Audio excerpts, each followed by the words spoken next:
What's up, Kirk?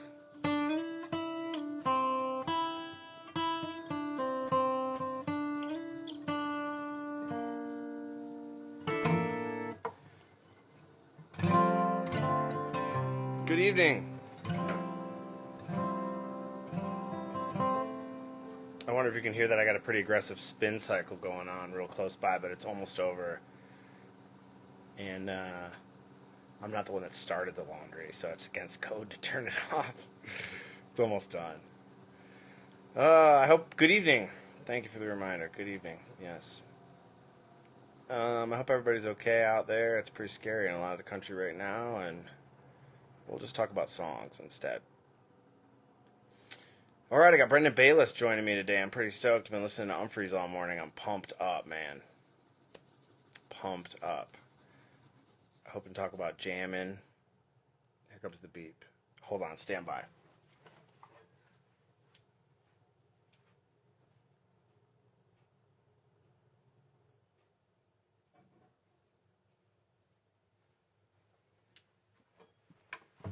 Okay, good evening again.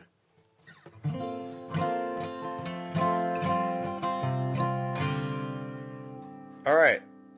Last week I went to some old voice memos for like old versions of songs, and I was thinking about these two songs today that are kind of related in a similar way. Something we've talked about before. A couple things we've talked about before, because we've done 9 of these. That's like, and they've all been almost 2 hours, like almost 20 hours of songwriting combo. It's insane. So I wanted to talk about Ashes a little bit.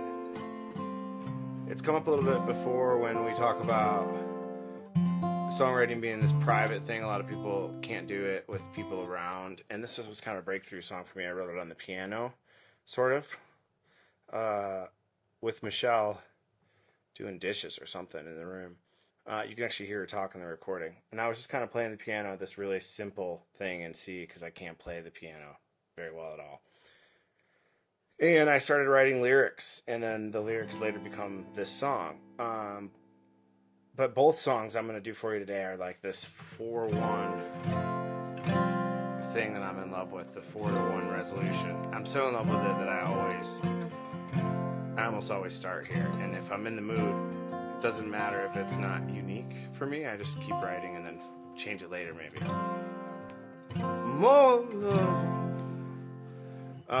So I'm going to play this recording of me playing the piano. Bust up. It's not that good, but you can hear Michelle laugh. She's right there.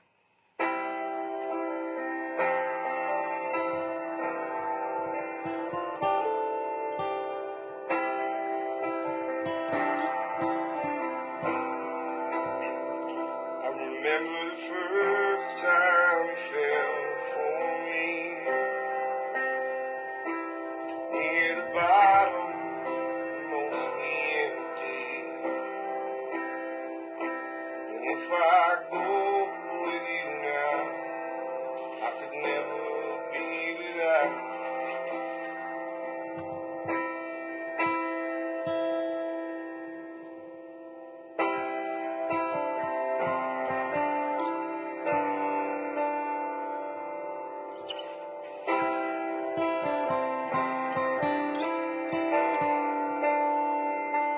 And I'm in love with your roughest parts. And if we can, we should skip the start. 'Cause if your heart cares like mine, we could validate the time with an answer.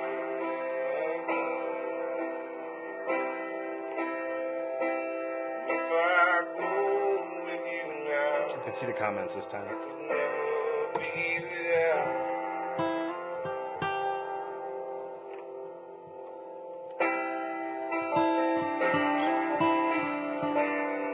So that's where this song starts. I'm going to play a little closer to this key a little bit, I guess, today too, just for laziness. So it's like a 4-5-1 thing that I always do. So then I start coming up with this progression.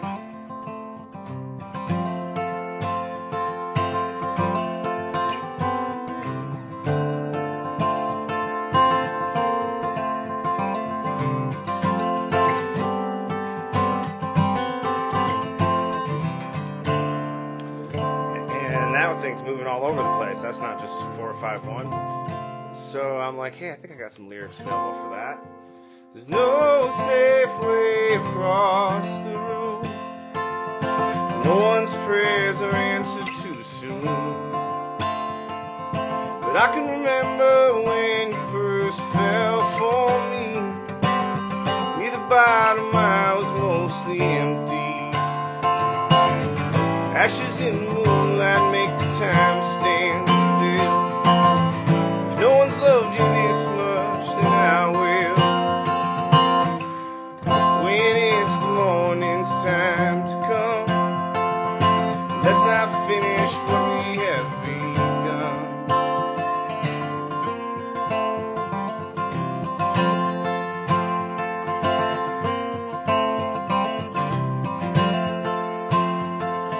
With no walls to hold you in, my love makes space to be in. But if we can, maybe we should skip the start. You can have the pieces of my heart. Ashes in the moonlight make the time stand still. If no one's loved you this much, then I will.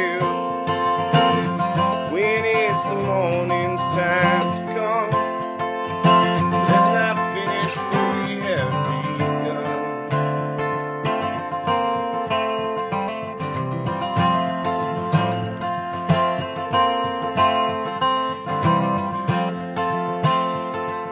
I lay down to be your floor. I hold you up, I hope to make you more. And if my love is strong enough to lift you up, maybe I can think I've done enough.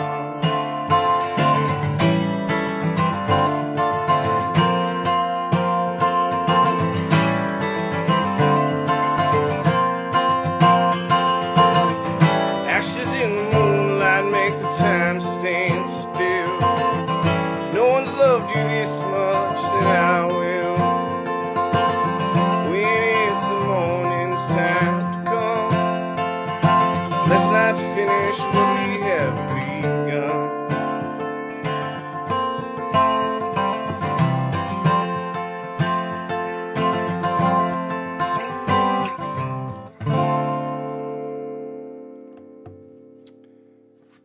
Ashes. That's where it came from. That's how it goes now. It's about my lover who's upstairs or outside. She could be outside. It was called Ashes in the Moonlight originally, but I thought that title was just so lofty. So I shortened it to Ashes, and now I just think that's weird too. Oh well.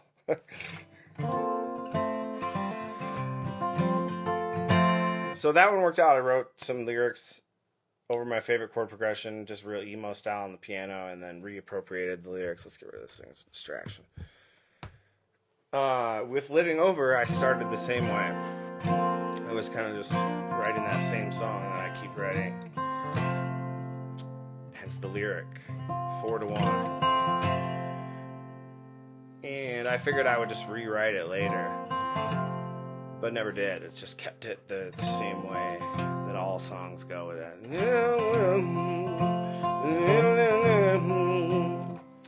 It's my favorite. I just can't get away from it. So what I did do though is in the chorus was originally that way too. Gonna take chances to keep us alive, and the chances of looking it's 3 chords. Maybe we'll die, maybe we're living over and over again. But I was like, oh, let's just throw all the chord substitutions in there. For the non-music people out there, there's a minor chord for every major chord. That's the same notes almost. So the new chorus has all those minor substitutions in it, but it's basically just that same chord progression the whole time. Living Over. So the other reason I wanted to talk about this one is because when we went into the studio to record this, we very deliberately wanted to have a jam in it. So much of the other material that we recorded in the studio, we just left a place for a jam. like Don't Lie or something. There wasn't a jam yet when we wrote the song, and we just left this E groove thing. If you listen to the studio version, it's only like 5 minutes. With this song, we wanted to write a jam or, compose a jam in the studio.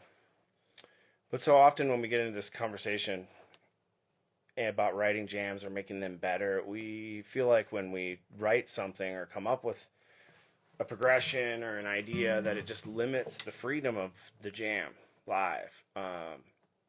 So we then more often divert to just this, like, the only thing is like the root of the key. And then we just follow each other. If people introduce another chord or another chord color, and we're not tied to a progression or something like that. So we're always debating whether or not it's more creative that way or less creative or just lazy. I err for lazy. Sometimes it's just nice to be lazy. That's why I played that last song in the wrong key, so I didn't have to move the capo. But I want to talk about this today because I was hoping to talk to Bayliss about it a little bit too, because his songs are all these odysseys with so much jamming. So with this song, what we ended up doing is doing that slowed down version of the chorus chords that I play over. So there's like a mood piece for the jam before it's just the one chord thing that Anders plays over. And it was interesting in the studio because we just kind of had to go for it. And I remember that Steeperlin producing that record, and we were talking about the jam, and he was like, "What? You're gonna do what? Just map it out." And we just couldn't. Every time we tried to explain what we wanted, we felt like we weren't being creative by explaining it or defining it. So what you have is what you got. I love the studio recording of that song, by the way. It's one of my favorite things we've ever done in the studio. God, it was so fun. So I'll play that song here, and then we'll get Bayliss. This song's great because I wrote it about something kind of not happy. I wasn't feeling very happy when I wrote this. And the concept of living over has taken on a whole new meaning for other people. And when I play the song, something we talk about a lot. I remember the first time I played this song, Papa Joe's barbecue or something like that last spring after Juniper was born. And I was like, whoa, living over my child. I was on stage kind of crying while I was singing it. Songs take new meaning. So, this same song.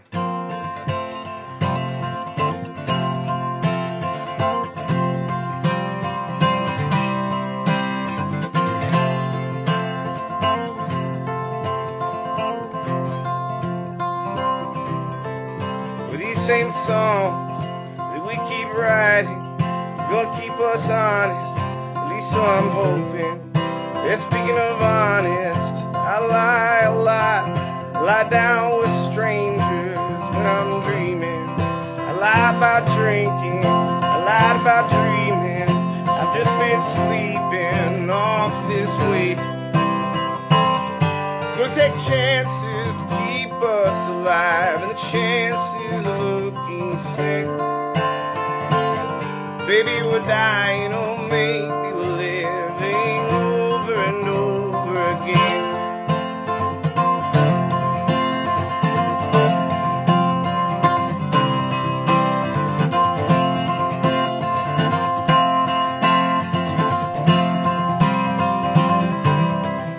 What if you do wrong so long that it feels right? What if two is too many to fight? Are you gonna be a rich girl for all your life, or give up your sense of truth for tonight? It's gonna take chances to keep us alive, and the chances are looking slim. Baby, we're dying, or maybe we're living over and over and over and over again.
fix up this mess I insist to write, and a little bit of alimony to leave behind for all my loved ones if I've been fleeted.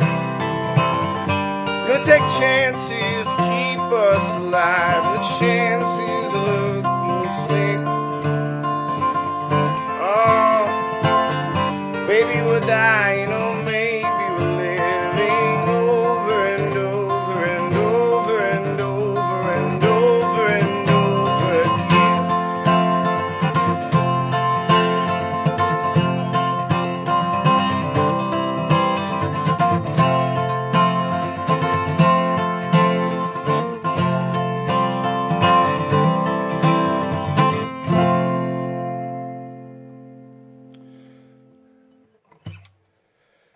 Yeah, living over. Normally I would just skip through that jam part if I was playing it alone, but since we're discussing it, I gave the abbreviated jam. Minus all the jamming. Alright, I'm pretty stoked to welcome Mr. Bayliss to the show from Umphrey's Mcgee. Yeah, man. Let's see if I can find him in here. Oh, coming from the official page. So fancy.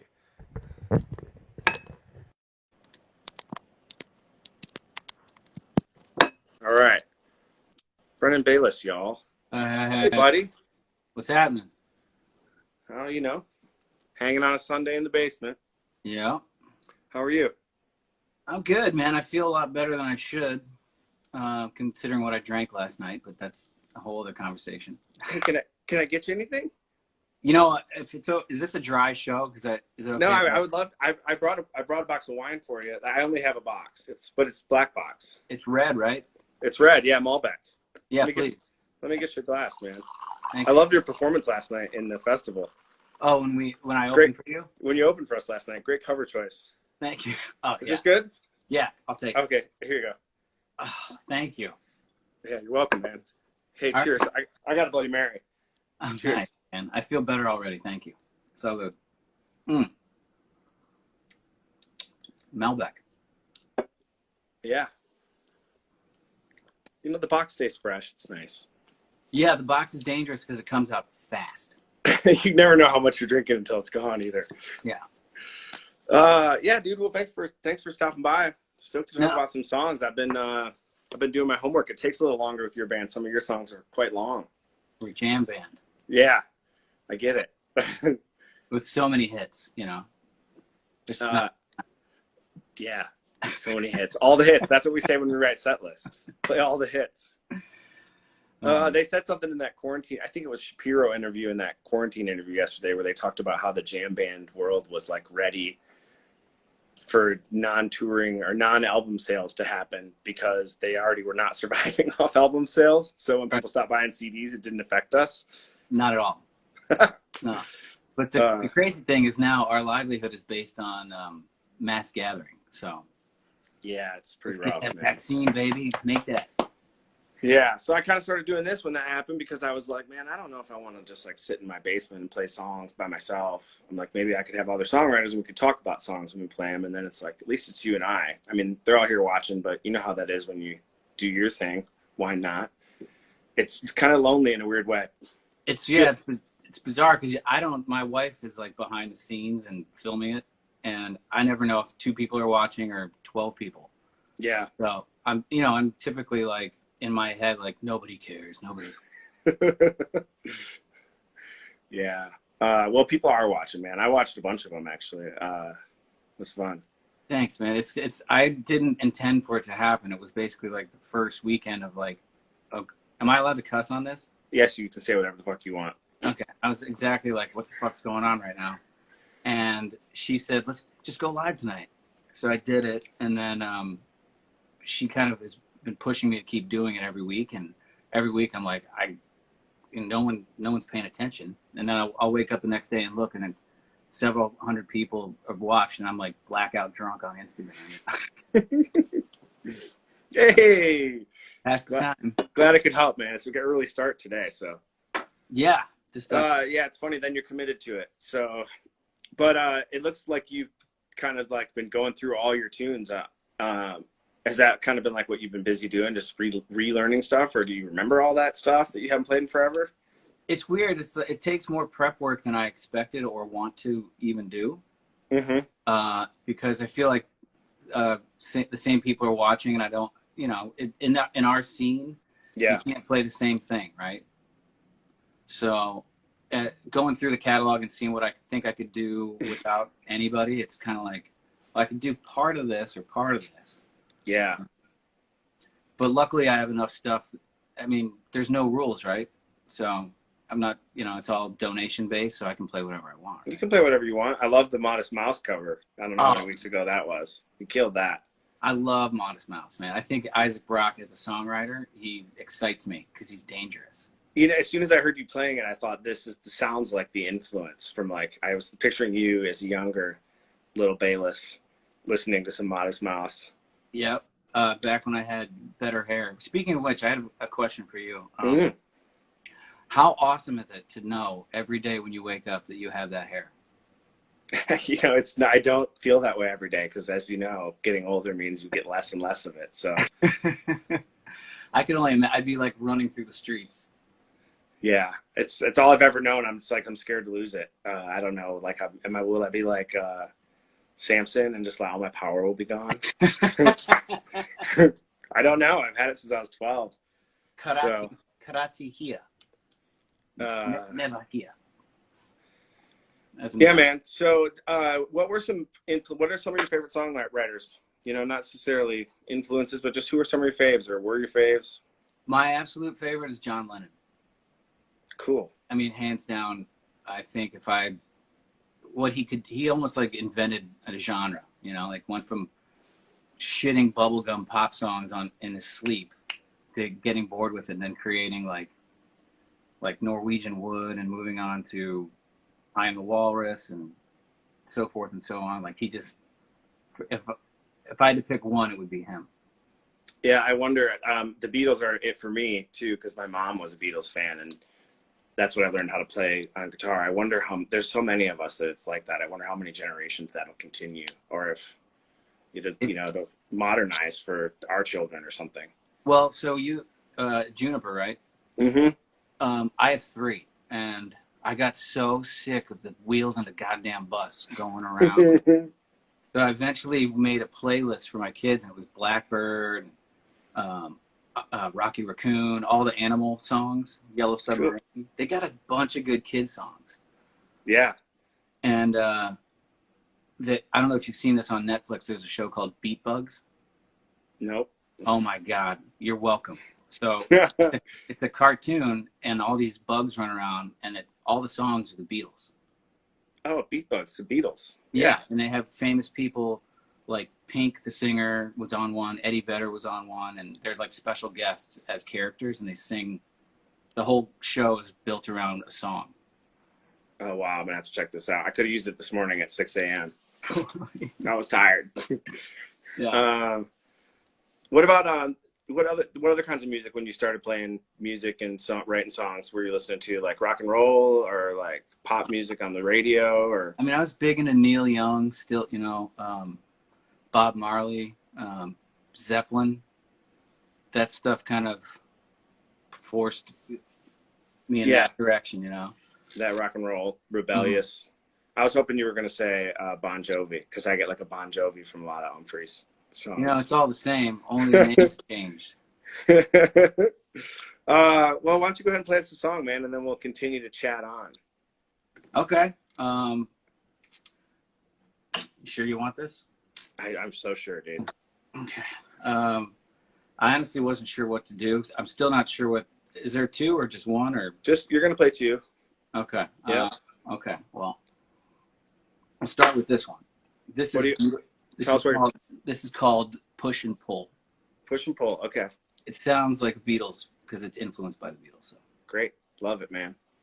I will do my best. All right.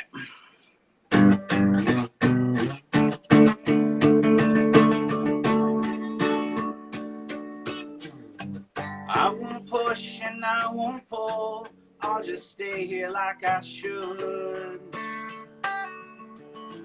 I still don't know what this might mean, but I miss you so somewhere in between.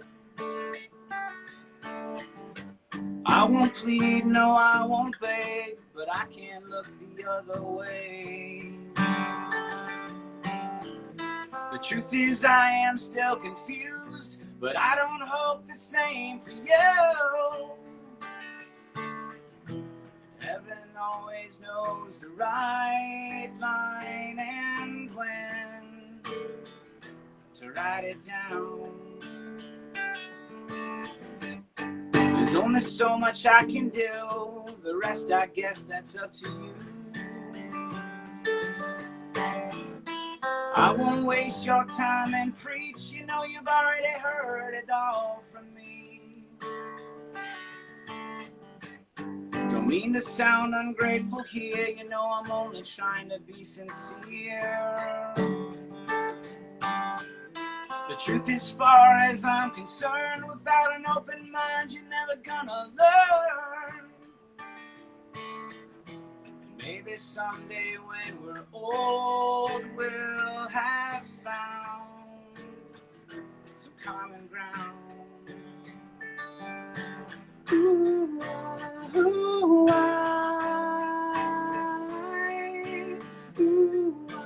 ooh,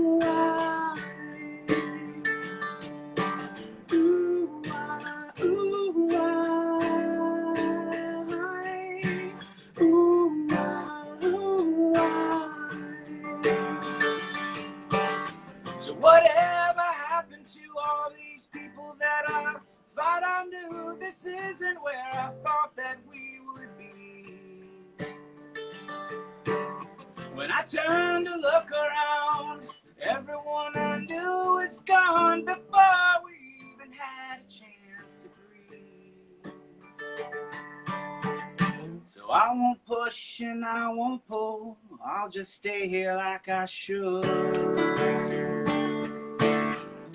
And if this is one big mistake, you know we only have ourselves to thank. I'm not immune to feeling wrong or knowing where I don't belong. It's not like there's a way to turn around. You try, sometimes things don't work out. And heaven always knows the right line and when to write it down. I love that line about the right line. That's great, man. Yeah, you got to write it down. Cheers. Yeah, it is very Beatlesy, especially that non-lyrical part. Yeah. Ooh, yeah. It's cool. Thank you.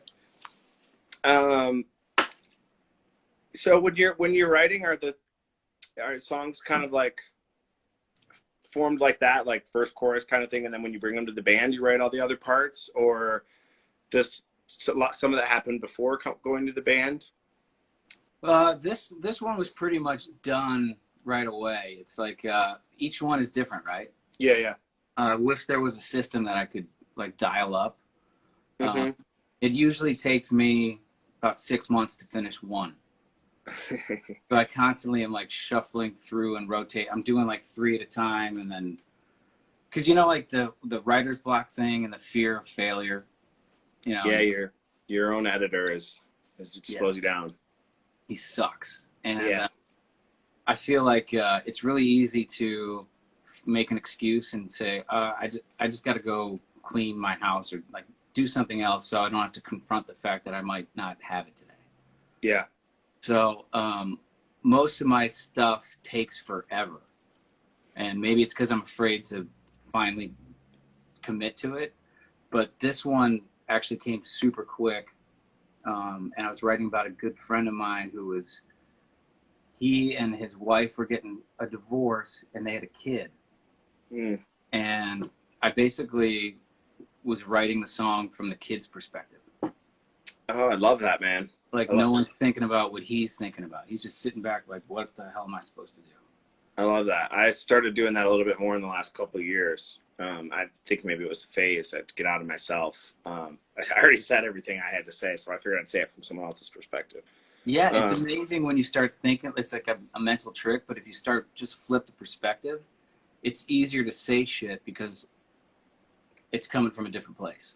Yeah. Do you find then, like, later when you sing, after singing that song for a couple of years, you start to realize that it was always just your perspective all along anyway?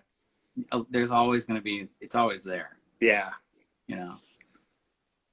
Cool, Yeah. man. What about like one of the ones that's longer, like Divisions or something like that? That's got all those parts. Like, is that band arranging, or is some of that like stuff you're coming up with when you're playing by yourself? That one was like one of the first songs I wrote. That was, I think I was like 19 or 20. Wow, it's just the first one on my playlist, so it's like came to mind.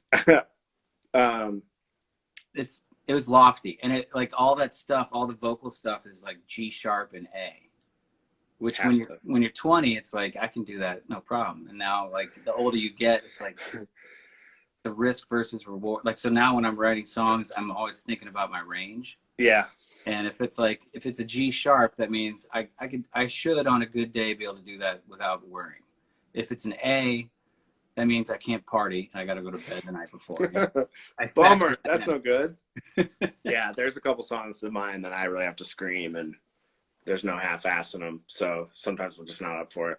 Totally. And the thing is, like this is a muscle, right? Mm-hmm. And some days it's there, some days it's not. But there's nights where I've done everything right, gone to bed, said my prayers, read a book, and I wake up the next day and it's like nothing.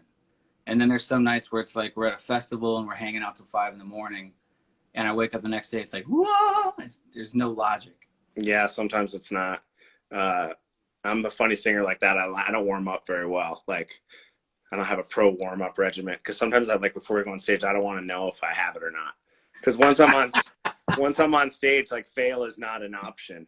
I'm like, oh, here comes that high note, and I'm thinking as I sing, like, and I'm like, well, here we go. Yeah. Yeah, you know, honestly, like, so I hit a wall in 2007, like physically, and I actually took 2 years of vocal lessons and recorded all of them. I paid $75 an hour for, I don't know how many, no, $75 for 30 minutes. And I met the guy one time, it was all over the phone, but that shit makes a huge difference. Cause if you work it and exercise it, if I don't warm up now, I'm almost in my head like, you should have warmed up. Yeah. That makes sense. Or, yeah, totally. It's better for the muscle to warm up and stretch slowly, just like any other muscle in your body if you just go out there and start running. And the worst thing that I found is right before that high note, that big note, is to be thinking about it. Mm-hmm. Because it's almost like you psych yourself out. Yeah. And so now what I do is right before it, I just look out in the crowd and I try to find somebody who's just like rocking out and just distract myself for 10 seconds. You know? The spirit totem. That's what I call those people. I love those guys. All right. So what about the jams, man? Give me the dirt on the jams. What about when it's going to be a really long song? Is a lot of that like open, or is it part of your composition? I'm just curious. Well, it's weird because some of the stuff is like half finished, and I'll have like a verse or chorus, and I'll show it to the guys, and then it starts getting added and added and added. Mm-hmm. And when we were younger, I felt like we wanted to prove something, you know. So it was like we can fucking play. Like here's a bunch of notes, you know, this, or like weird time signatures. Like if something was like straight ahead 4/4, we would often say, let's do it in 3, then let's do it in 5, then we'll do it in 4. We're like, ooh. And it was like difficult for difficult's sake. Yeah, you guys are so good at it too, man. It's really impressive. I appreciate that. But it's like, it doesn't really serve the purpose of writing a song. It's almost like spiteful. And yeah. It's weird because I feel like a bunch of bands that as they get older, they have kids and people think that it turns into dad rock and things get simpler and simpler. And I think that's just a function of when you're older and you're writing, it's like, it's all about a song, right? You don't need to prove anything by doing a 17-minute, like. Yeah, just like spray them with skill. I feel that way with most artists, and like the maturing of art is less. It's restraint is the thing you learn last and the thing you master. Yes. And then at the risk of, like, when you're younger, something so simple would never fly because you'd be ashamed that people wouldn't know how brilliant you are. Well, it's funny too, because when you're in a band, it's a collaborative effort, right? And it's not like so for example, I love the Indigo Girls. I'm not afraid to admit it. I think some of their shit is brilliant, you know? Yeah. And Stasek, our bass player, would probably never, ever listen to the Indigo Girls. He's like Slayer in his Trans Am driving down the street, like shades down. Like, yeah, man. so like to have that kind of meeting in the middle, you know, that's where some of the stuff can actually blossom, because it's like compromise. Yeah, multiple influences and stuff like that. Mm-hmm. So like, yeah, for us, when I'll just bring a song to the band that's pretty bare bones, and like sometimes I kind of have like hook ideas that I sing or something, but we kind of like write the hooks as a band and arrange them, and then when we come up with, once all the instruments are together, it's like, oh, that's a cool groove right there. What if we do that 8 times, but then switch keys, and then once we're down there, we're like, well, that feels good. What if we just sit here for 8 minutes and fuck around? Yeah. Mm-hmm. But that's I'm not often like, it's not like a part of my composition process. Usually it's like I just come up with ideas to suggest, like, we have a tune recently where we just did it's kind of like difficult for the sake of difficult, where we did this, go down to this one chord 4 times, then 4 times, then 8 times, then 16 times, then 16 times. And it's like, when I teach it to someone, I'm like, you just have to count. Yeah, it's math. Once you know it, it's fine. But and it's just like an idea like that, and they're like, okay, we'll try it. And then, you know, 5 years later, that's just how it goes. Yeah, it over time it's stamped. We had a rule. We were doing an album, and we were playing or not playing any of the songs live. So this is 2010. It's called Mantis, and basically we had this agreement that instead of saying no to any idea, we had to try it first, which is kind of, you know, if you think about it, it makes a lot of sense. Yeah. Sometimes when you're writing a song and you bring something to share with your friends, and then they take it and it starts going this way, and you're like, we come back this way, you know. But that's part of the give and take of being in a band, you know. And you got to trust the guys you're with are, the interest is just to have a good finished product. Mm-hmm. You know, and that you sort of share some semblance of like a common taste, that you think the same things are cool. Mm-hmm. Yeah, mine will vary too. Some songs will be like real done, like you said, and like, this is just how it goes. Yeah. And then they're like, what if we change it? And I'm like, no, this is just how it goes. But then some other one I'll bring to them and I'll be like, it's 2 chords and I wrote 1 verse. Totally. What do you think? Yeah. And then we do something really freaking cool with it, like omit parts and change structures. And I'm like, oh, this is cool. There's definitely been some times where I'm working on something and I hit that wall, and then I say to myself, you know what? Like, this can be everybody's problem, not just yours. Like, you don't have to beat yourself up for 2 weeks and not get anywhere. You can just do a half idea and you know, share it. Dave's here. He tried that. I wonder what he tried. Not saying no to anything. Probably. We do that. We spend a lot of time like on an ending. We're like, what if we hit it 4 times? Okay, let's try it. No, I don't really like that. What if we hit it 2 times? And then like 40 minutes has gone by and everyone's like, who cares? I know. Man, I was watching, I guess it must have been one of your Why Nots, and this lyric popped out at me in No Diablo, and then I went and checked out the album, and it's like a hidden second verse. What's the story there? Do you know what I'm talking about? A hidden second. Is there a second verse that's like not in the studio version? So that's something about like, most times it's obvious half the time or something like that. It's like a statement like that. That made it. It's, yeah, I know what you're talking about, but I haven't played it since quarantine, so I can't really remember. It's all right. I really hit you off the spot there, and like, I was listening and I was like, I love that line, and then I went looking for what, like, I've listened to a couple versions and I'm like, where did that line go? Oh yeah. Well, so that song was, I basically wrote it right after Jake asked me to be the godfather of his first kid, which Wow. I was like flattered and honored. So I sat down. I was like, I'm gonna write a song for Towns, and I'm taking a perspective of like, all right, this is me and him when he's 7 years old, and I'm like, hey, mom and dad, you go out to dinner. I'll watch Towns. I'm sitting down with him, like playing with fireworks and being like the cool uncle, but trying to impart or pass on some kind of like, don't fuck up the way I did, Yeah, we're gonna have to figure out how to do that. Your kids Oh, are a I know. little older than mine. It's obvious who's the victim half the time. I love that line. I love shit like that. Like that's my lyrical tick, in like those little one-liners that turn on themselves in this really peculiar way.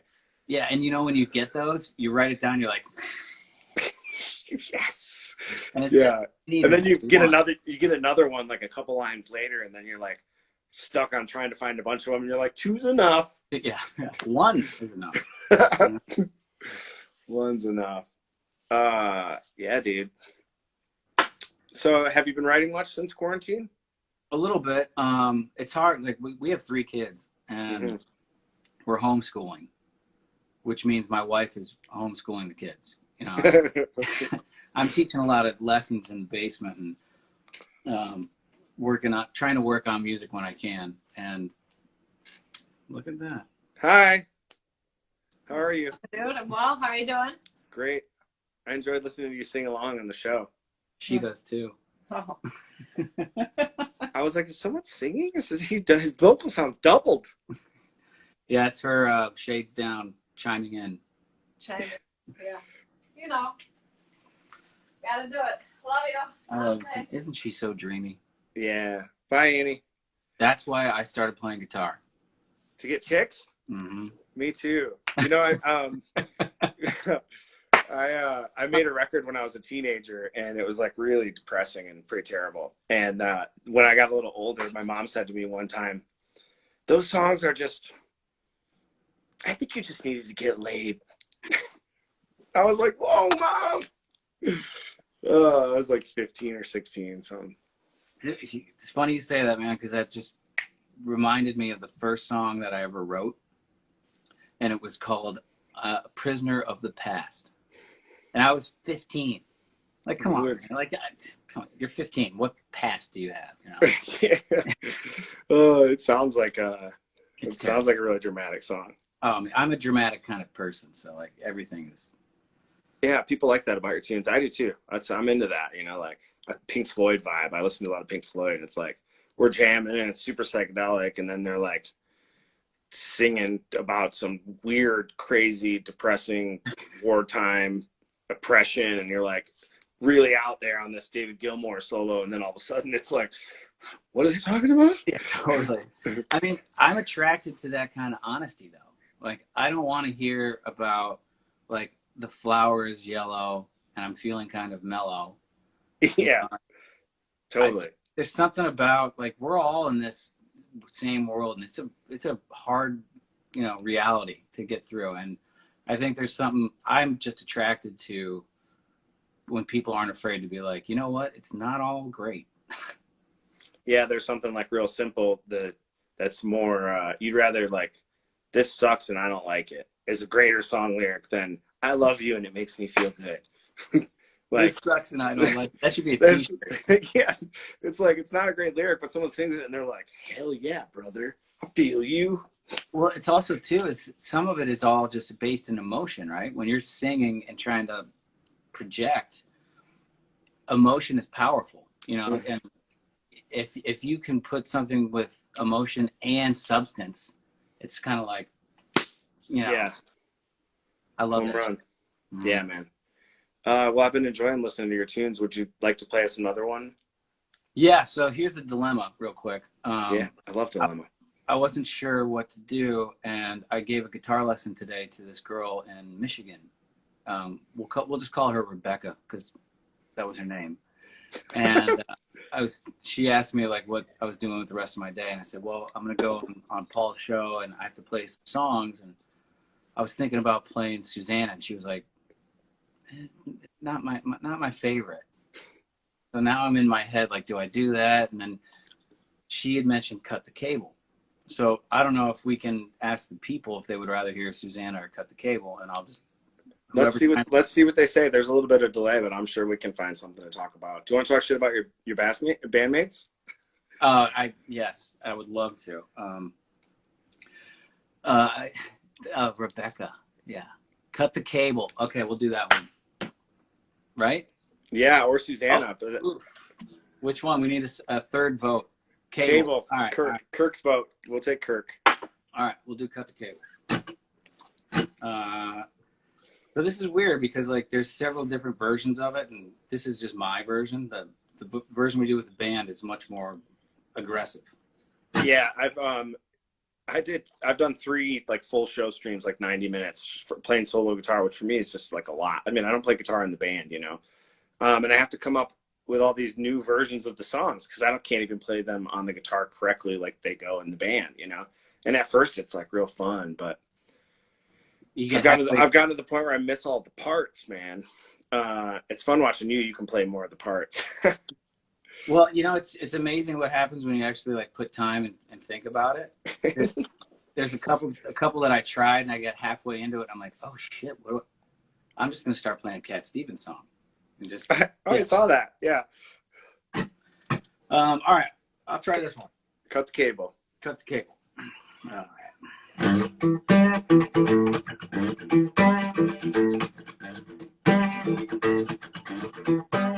If you want me to, well, I'll wait for you.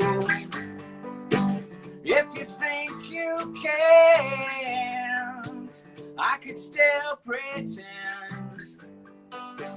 I'll peel your layers off when you ask me to stop until the current shifts and you rip me up instead.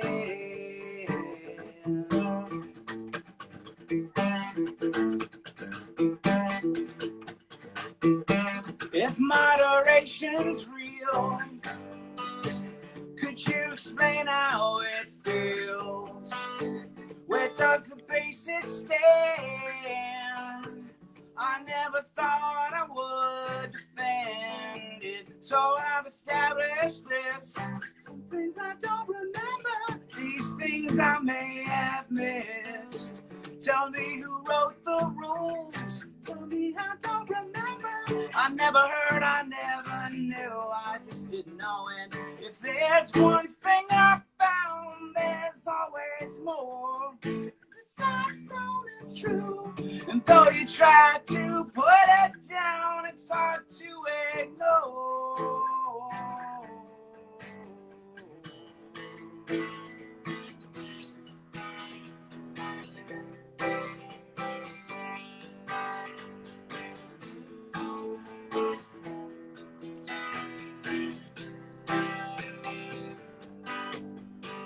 I'm closer to my coffin now. The offer's on the table, but I'm unable, found and lost somehow. The situation's stable. I cut the cable to my coffin now. The offer's on the table, but I'm unable, found and lost somehow. The situation's stable. I cut the cable.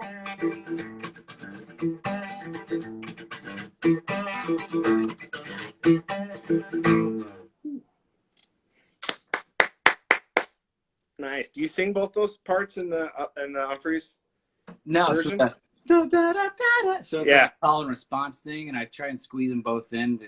They're supposed to overlap, but there's no one else here. Yeah. Who sings the other part? Jake and Joel and Chris. Oh, cool. Yeah. It's fun when you have to try and sing the other parts that overlap each other by yourself. Yeah, it's I mean, on paper it's like they're this, and then when you're by yourself, it's like you just Yeah. Did you ever play that tune with Jeff? Oh yeah. So that initially was going to be on our next album. We had the first one was one man show, and then we had the title for the next one, which was going to be it was like Redemption, or it was complete opposite of Woe Is Me. It was like We Win or something. Redeemer or something like that. Yeah, and that was going to be one of them, and I ended up. He was doing his thing and I was doing my thing, and eventually it came time to record another album.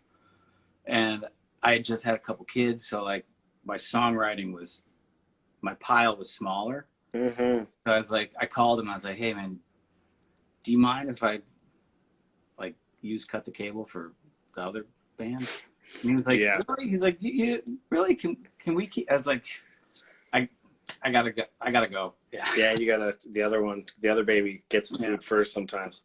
Was the other 30 dB? Was that kind of like a co-write project, or did you both just write songs and then work on them together? That one was, so if you go down the track, the first song is One Man Show, and literally like I had this, like the chord progression, and we were hanging out one night super late, and I taped everything. Yeah, And I love that. the demo of it is literally, you can hear our cottonmouth. We're like super dry, and he just like like just the melody, right? Mm-hmm. And that became the verse like structure. And then I'd say half the songs were collaborative, where he would share it or I would share it, and he would write a verse or I would write a verse. But we both agreed from the beginning, we'll just put it all up as a collaborative co-write thing. In case one of them became a smash hit, we wouldn't have to argue about who wrote it. Oh man. Oh, I miss that, dude. I know. I mean, it's unreal. So I was going to play that song Susanna because I literally wrote that for him and about him. And it was like I flew out to Colorado for the first time to write with him. And we ended up just getting shit-faced and didn't really write anything. But we became best friends, you know. And I basically showed him that song, and he was like, "Oh man, now I got to get to work, you fucking asshole." You inspired him. So it means a lot to me, just because it's hard to play it without thinking about him, but I mean, he's always here. Cheers, man. Hefe. Mm-mm. Yeah, he loved you, man. He thought very highly of you and your hair. He was a good friend to me, man. Good dude. And when my daughter was born, he was a good father friend. He told me some pretty funny stuff about protecting my daughter and all that. And I cherish those memories a lot. Yeah, man. He's still here, man. I feel like I hear him every once in a while, like judging me, you know. So there's times where I'm like writing something, I'm kind of like, he would say, you can do better. Yeah, he had a really brilliant way of being an antagonizing shit talker. Like you're writing something, and he'd be like, I could just hear him being like, "Oh, you're not gonna use the eraser on that line?" Totally. Here's some whiteout. Well, we're gonna run out of time, man. It's great to see you. Me too. Stay well there. I know it's scary in the big city right now. Yeah, you know, honestly, like I texted you before, I was just like, shit's getting crazy in Chicago. I know shit's crazy everywhere. And you had mentioned, you know, like we should talk about music. And I thought about it. I was like, you know what? The whole world needs just like 45 minutes to just breathe. So hopefully like we distracted people for 45 minutes or however long this was. And they didn't have to think about shit for that time. And they could look at your beautiful locks. Oh, thanks, man. You know, I thought of some lyrical significance in both the songs we were thinking. I kind of struck a chord for me with the current climate out there. And I didn't want to feel like we were totally avoiding it and being irresponsible, but also I think we all agree that music is a catalyst for bringing people together on common ground and not alienating or starting arguments. So I'm glad we could just talk about some songs. And totally. You know, I mean, the thing is, like, the real world is going to be there. It's going to be there in 5 minutes. Yep. So this was not, I think you were totally right. I mean, you have to acknowledge it. Shit is real, but it's okay to take a time out for a second and just like let music like wash some of that shit away for a few minutes, you know? So You're doing the Lord's work. Thanks for coming, man. I hope we get to play some gigs sometime soon together. I Come up there and sing some Marshall Tucker with y'all. Hey, man, you crushed that shit too.